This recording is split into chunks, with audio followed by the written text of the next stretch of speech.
Okay, today what we're going to do is we're going to review a little bit of conversions. Basically what I'm going to do today is I'm going to pick out kind of one of each type of problem that you're going to eventually see in the homework. And so I'm going to do those on the board first, and then we're going to spend the rest of the time talking about the uses. So I think yesterday we talked about a Google Map problem. I think we did a Ferris wheel problem.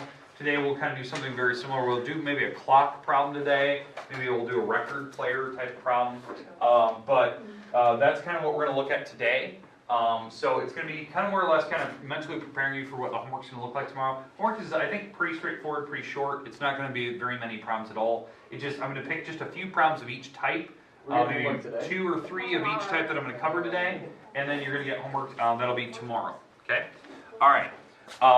So let's walk through each type of problem that you're going to have. The first type. Okay, again, the section we're in section 4.1. This is angles and angle measure.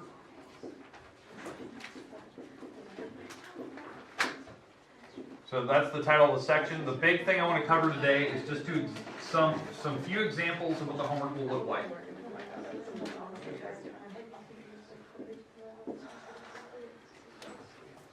Okay, so let's walk through the first example. Let's do something like 400 degrees. Okay, I want to convert this into radians.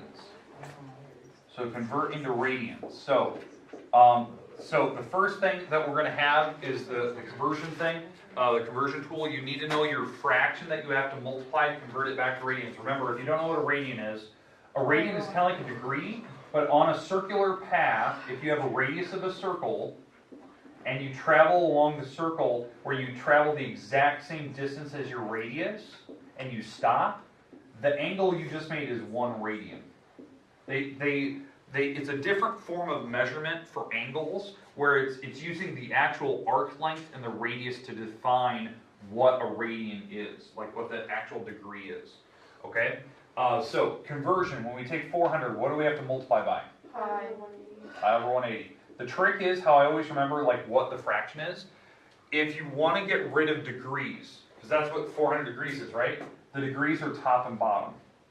Like the 180 is on the bottom, the 400 is on the top, so that the symbols actually cancel. It's like reducing in like chemistry. Yeah. So yeah. But we're just reducing this down. So when we go across, the 400 goes to the top. So 400 pi over 180.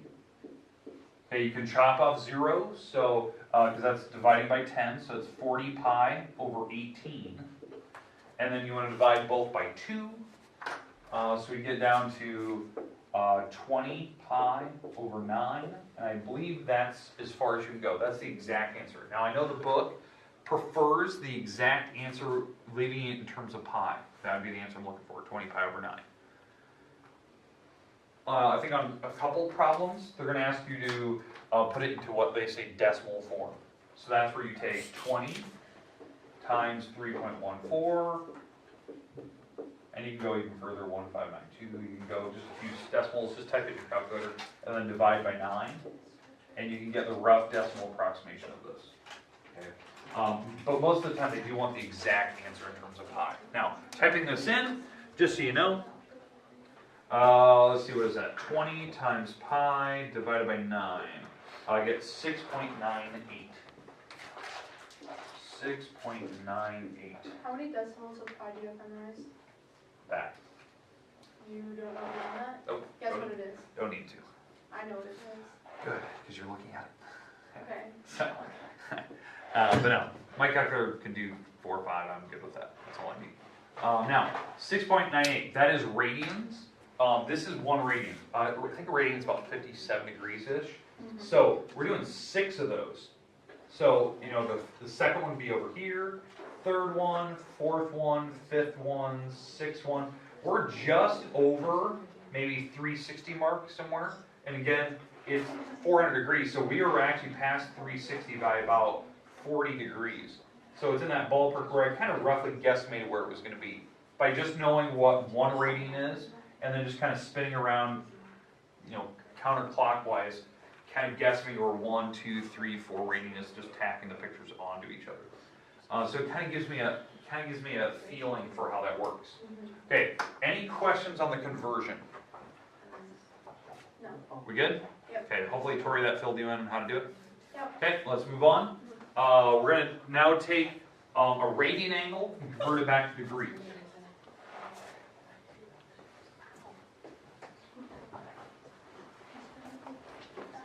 Okay, let's do a conversion back to degrees now. Okay, let's pick one. I'll just pick one. All right, here we go. 3 pi over 4. Okay, we're going to convert this to degrees now. So, the big thing is when you multiply to convert it, it's 180 over pi. The reason being is that the pi should cancel, and that's what's going to put it back into degrees. Because radians don't actually have a label. Like, I know you say, like, on the last one, 6.98 radians, but when they give you the fraction and they convert it to degrees, there's actually no label. So the 180 has a label. It has the 180, it's 180 degree symbol on it. So the label will actually be in degrees because there was actually no label for radians. So the pi's cancel. We're taking 3 times 180, and then you're going to divide by 4. Well, if I take 3 times 180, that's a 0, 4, it's 540. And then we divide by 4, which is a 1, 3, 35 degrees. They double check on the calculator. Yeah, that's right. Okay. All right. So there you go. She told me that before. So, Josh did the answer before you. oh, So if good. you just divide 180 by 4, which is 45 and multiply by 3. Yeah. Okay. All right. Questions on conversions? Are we good? Okay, so you're going to have a couple of those, maybe 2 or 3 of those. Now, if they give you a decimal, you do the exact same thing. So maybe they tell you that you have 5.2 radians, okay, and they want you to convert it back to degrees. When you multiply, take 5.2 times 180, divide by pi, and whatever that decimal is, I'm fine, that's the degrees of it. So I don't care if it's a decimal, it's fine. You can have decimal degrees, it's fine. Okay, we good? Okay, perfect. Next type of problem that you're going to have, and again, you'll have about 2 or 3 of each of these. The next type of problem, they're going to ask you to draw. Do a rough sketch and state what quadrant it's in. So, I'll just say, I'm just going to jump to the chase. Let's say we're doing a problem like 240 degrees. Okay, 240. Knowing what quadrant it is and drawing a rough picture of it. So, just kind of labeling, and this is what I expect to see on paper. This is 0, this is 90, this is 180, this is 270, and then we're back to 360 again. So 240 is starting here. It's spinning counterclockwise to get about down here somewhere, and that is a 240 degree angle. Does that make sense? Like, that's the type of drawing I want to see. Rough sketch, you don't need a protractor. It's getting you a sense for what quadrant you're in. Because when we get to the trig functions, when we start drawing triangles, the drawing just has to be roughly correct. And then when you draw the triangles, we can plug in the numbers later. Okay? So we're in the 3rd quadrant in this one. This is the 3rd. This is 1st, 2nd, 3rd, and 4th. Okay? So they will ask you to label what quadrant you're in. So in this particular case, I drew it, I'm in the 3rd quadrant. Now, is there any questions with the drawing? If it's negative, you go the opposite direction. So if it was a negative 240, then you're going up here and you're going to be in the 2nd quadrant. Because you're going to be going negative 90, negative 180, negative 270, so it's in this ballpark. So you're going this direction. And yes, I do want you to put the arrow where it's going. We don't have to put the 90 or 180. No. I'm just putting that in there so you kind of know where it's going to be. Okay, Oh, right. we good? And again, you'll have 2 or 3 of those. Okay, we're good? Yeah. Okay. All right. Next type. Let's get off the computer. Come on, All man. right. So let's go to the next type. The next type of problem, what they're going to ask you for is to name coterminal angles. So if they want coterminals, and I'll give you the instructions yesterday on this, or tomorrow on this. I mean, for coterminals, I want 2. two coterminal angles. So let's say I give you the angle 135. I'll just do that one that I used earlier. Okay? I want coterminal angles with it. Okay? I don't care which direction you go. Coterminal means, 135 is up here. This is where the 135 degree angle is. Coterminal means when you draw a picture, it would land on the same marker. The terminal side will land on the same spot. Two ways to do it. You can take the 135 and add 360. Okay, you can do that, which that number is going to be 495. It's going to be 495. That would be a coterminal angle. That would land right on the same spot. You'd spin all the way around and come right back to there. Or you can take the 135 and subtract 360. And yes, you're going to get a negative number. Okay. In fact, what would you get? You'd get, let's see, 360, 135. That's a 5, 10, 5, 2, 2. So 225. Okay, so these are your coterminals. Now, it says it wants 2. You don't have to give me a positive negative one. You could just add 360 twice or subtract 360 twice. But coterminals are ones that land right on the same spot. So you can spin a full circle and come right back to it again. That's why you're adding and subtracting 360. Okay, is there any questions with how to do coterminals? Nope. Okay, I believe that they don't ask you to draw them. I think they just want you to list 2 of them. So I'll be kind of specific on that. And I think some of the numbers are really small, so it shouldn't be that big of a deal to add 360 or subtract 360 from it. Okay, questions on any of the types of homework problems you're going to have tomorrow for sure. Now, I will be assigning some of these practical use problems that we're going to see here in a little bit, but this is the majority of the homework you're going to get right there. Okay, 2 or 3 of each type. I won't pick too many of them just because they're easy, quick answers. The only ones that are going to struggle are probably drawing. Those take a little while. Okay, we good? Yep. Okay, all right. Let's go to the practical use problems.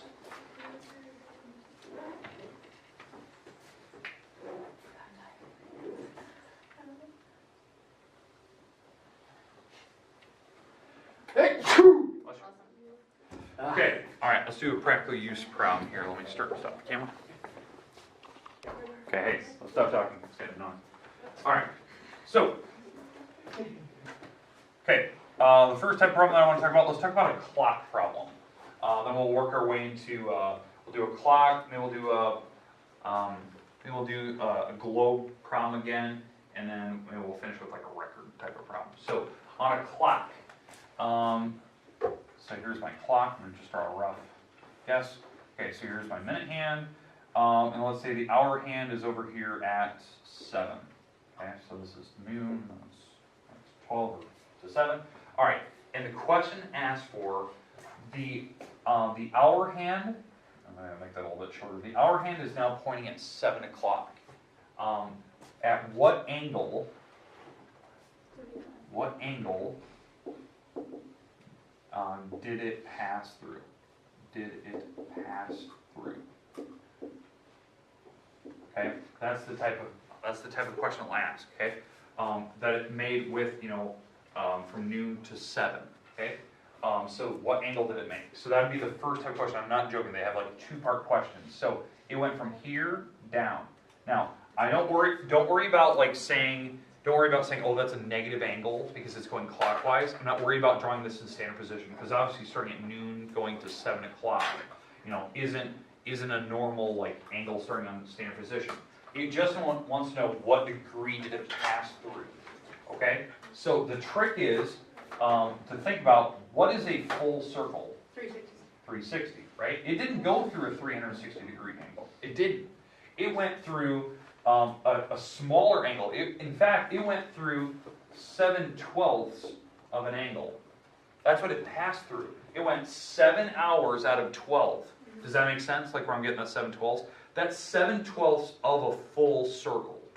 Okay? Because it didn't go all the way back to 12, not one full circle. So what you do is you take 7/12, whatever hour you landed on, and you multiply by 360.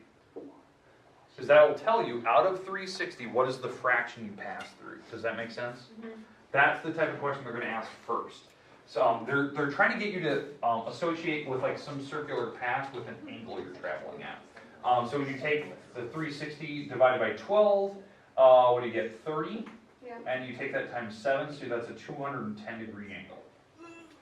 Okay, that's the angle that we just passed through. That's this angle. That makes sense. We did go past 180. That would have been 6 o'clock. So we did go past 180. So 210 makes sense. So yeah, we're in the third, quadrant if you put quadrants up there. So it makes sense. Okay. All right. Questions on how to find angles. No. Now, the second question they asked for.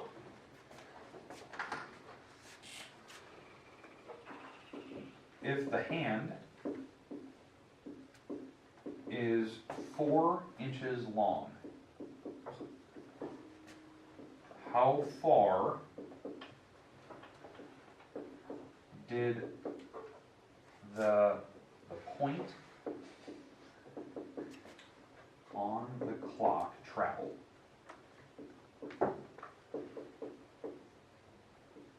Point on the clock hand, I should say. There we go. Okay. Okay, so now this is the secondary question that they asked. I'm not joking, they always have 2 parts to them. If the hand is 4 inches long, so for the hour hand, let's say this is 4 inches here, okay? How far did this point on the actual tip, the point of that clock hand travel? Because how you actually do this is using the formula that we had yesterday. It's using that arc length formula. How far did you travel? It's not just an angle. So what we do is we take the radius of your hand that you're working with. We're working with a 4-inch, hand on that clock, and we're going to take it times an angle. Now, what did we talk about yesterday? What does this angle have to be? And a Radians. So we do have to convert. So we're going to have to take that 210 degrees and actually convert it. That's why they want you to find that first. So we're taking 210 times pi divided by 180. Okay, because we do have to convert it. So times pi over 180. Okay. Say it again. 7 pi over 6. 7 pi over 6. Which I agree, because you chop off the zeros, you divide both by 3, and you get 7 pi over 6. So this is my radian angle for 210. Because again, we just simplified that whole fraction there. You can see it. The 7 pi over 6. And then what we do is we're going to multiply these two things together.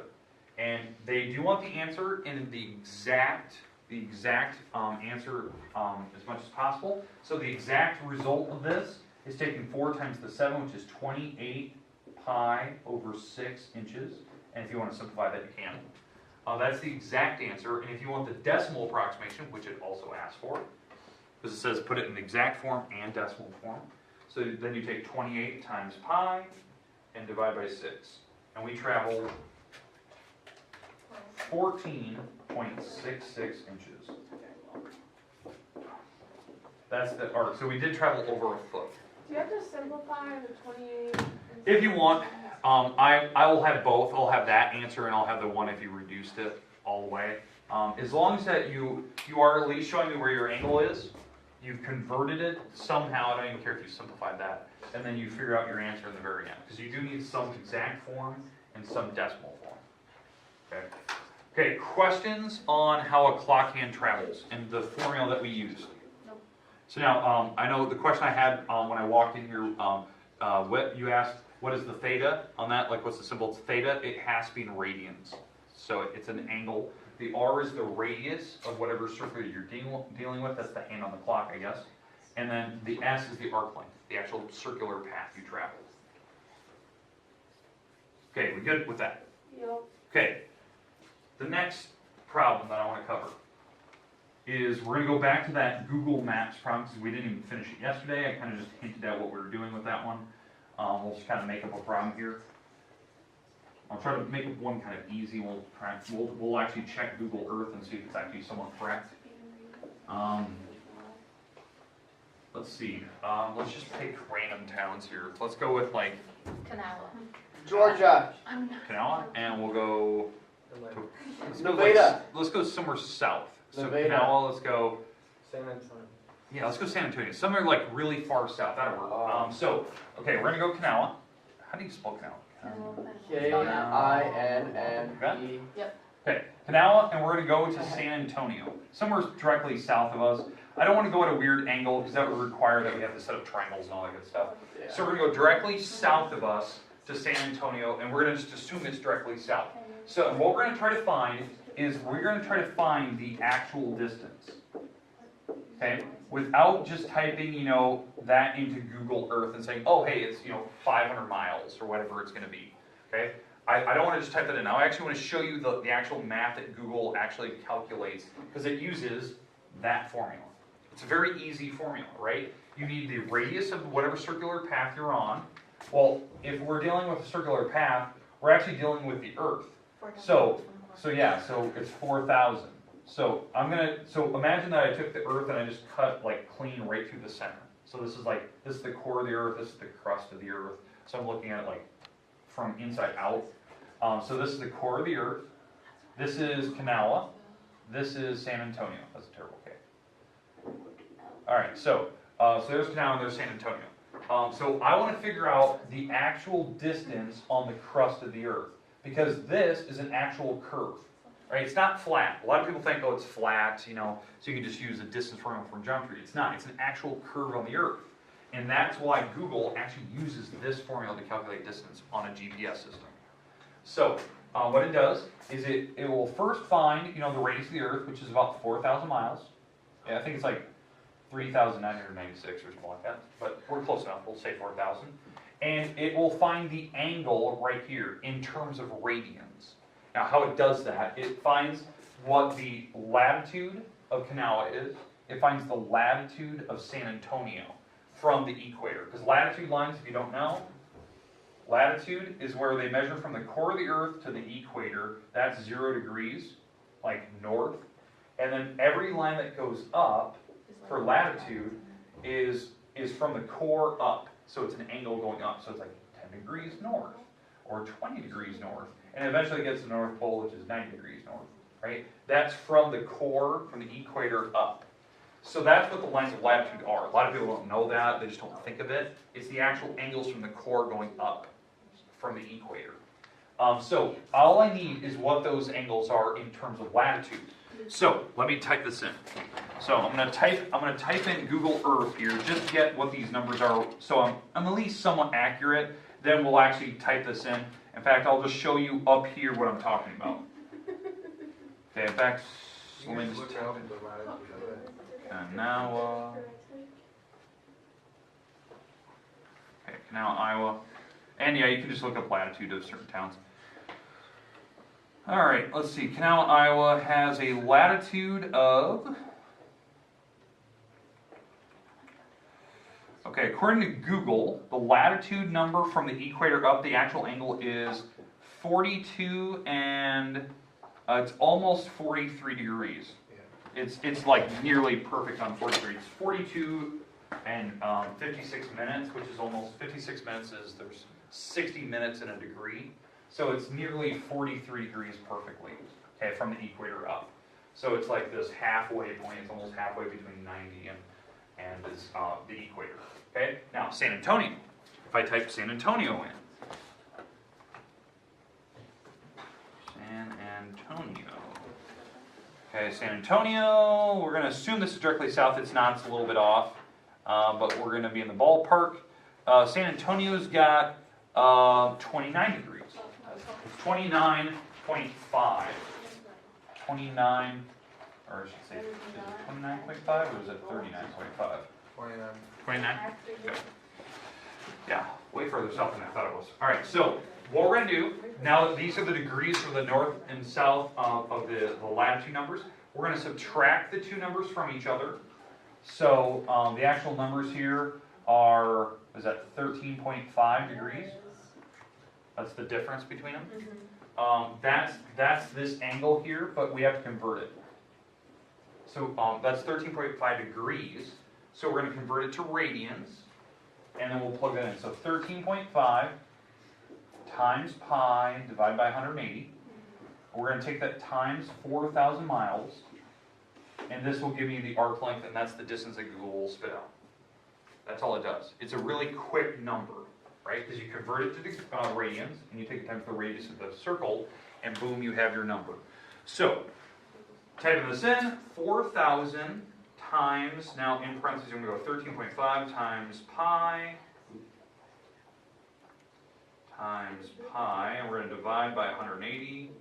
And this, it tells me that it's roughly, when I actually did this, it tells me the number is 942.5 miles.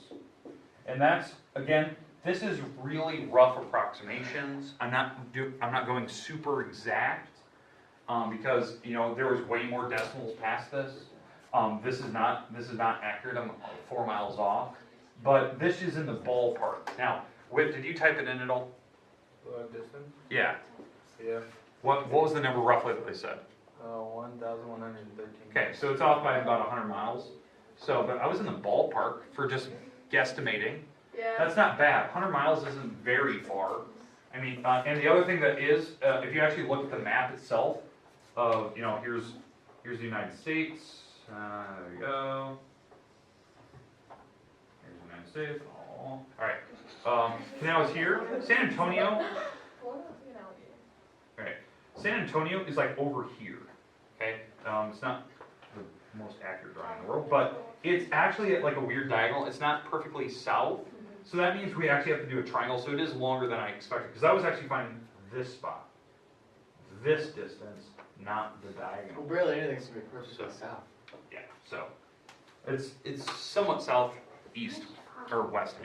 So, but we're in the ballpark. That isn't a bad guesstimation, you know, for not having typed this in before, just typing in some rough numbers for the latitude.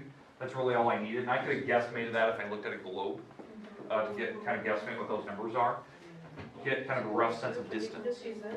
Okay. All right, questions. Okay, last type of problem that I want to cover today. I want to talk about a record problem. This is one I kind of said yesterday, but I want to discuss it. The ant. Yeah, the ant problem. So, I love ants. Lucas could be any animal. No. okay, so let's say a record has an 8-inch radius. So we're going to go with kind of the bigger LP. So it's kind of a bigger LP. It has an 8-inch radius. An ant is standing on the edge of the record.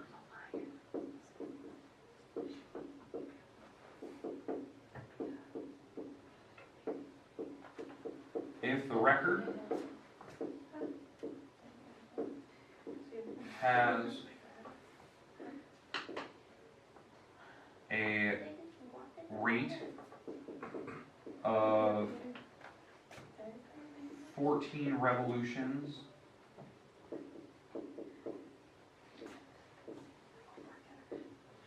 per 5 minutes, how far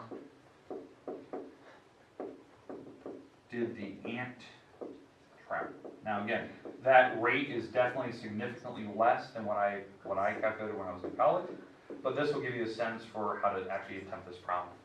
Okay, so 14 revs per 5 minutes is actually kind of slow. So you put it in slow-mo. Okay. Okay, so 14 revolutions in 5 minutes. How far did the ant travel, like in terms of distance? Okay. Wait, why is the ant traveling? So It's like a record player. it's sitting on a so it's just record. spinning in a circle. Yeah. So the ant standing here. Here's my little I ant. thought we were talking about how much closer to the center was the ant getting. Nah. So no. So if the ant's standing here and it's continuing to spin and just stays there because it's kind of like hunkered down a little bit. How far did he actually travel in 1 hour? Okay. I want to go for 1 hour of travel. Okay, 1 hour. Okay, so the first thing we have to do is we have to convert the revolutions per minute. That's kind of an angular velocity because it's a velocity because it's in terms of minutes. Perfect.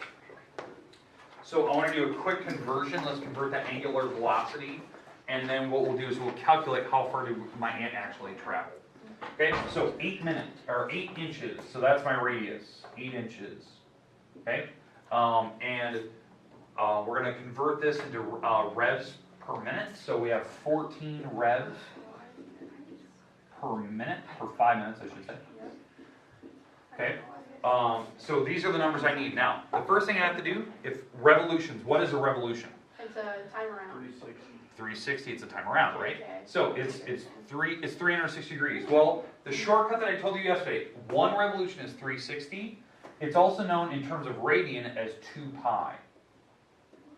So 2 pi is 360 degrees. It's one revolution, okay?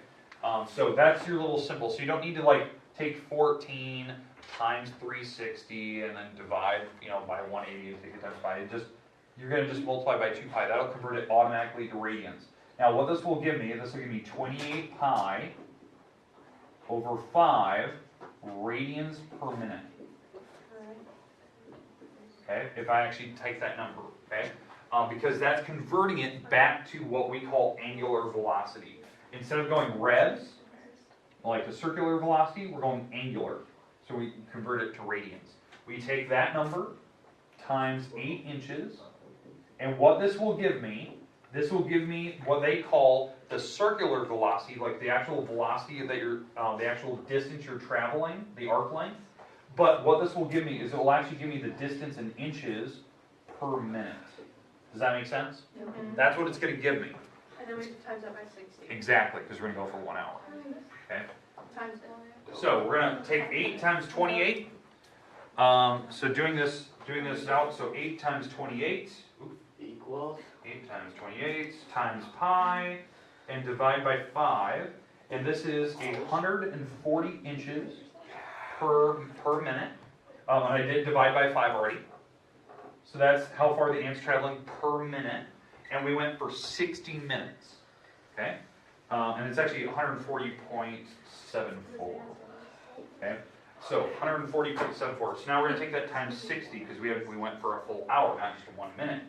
And this was actually 8,444.6 inches in 1 hour. That's over a mile. That's pretty far. That's in terms of inches. Now I don't think that's a full mile because we have to divide this by 12 to figure out what it is in feet. So this is 703.72 feet in 1 hour. Now you're thinking, Ward, how did you get to that astronomical number that I was telling you yesterday? Because I told you before we started the problem, 14 revs in 5 minutes is really slow. Like, they should spin faster. Okay, so an actual record player spins quite a bit faster than 14 revs per minute. But I want to show you that ant is still traveling a pretty long distance. Okay, question. How many feet are in a mile? 5,280. I said 68. I was Okay, well, it's not 68, so. Okay, but we traveled, what is that? Less than a fifth of a mile, something like that. Not even a sixth of a mile. But that's pretty far in 1 hour for that little ant to travel. So, that's pretty good. Okay. All right. Questions, comments about any of the problems we've done today? Nope. We're done. How do I turn that into a graph?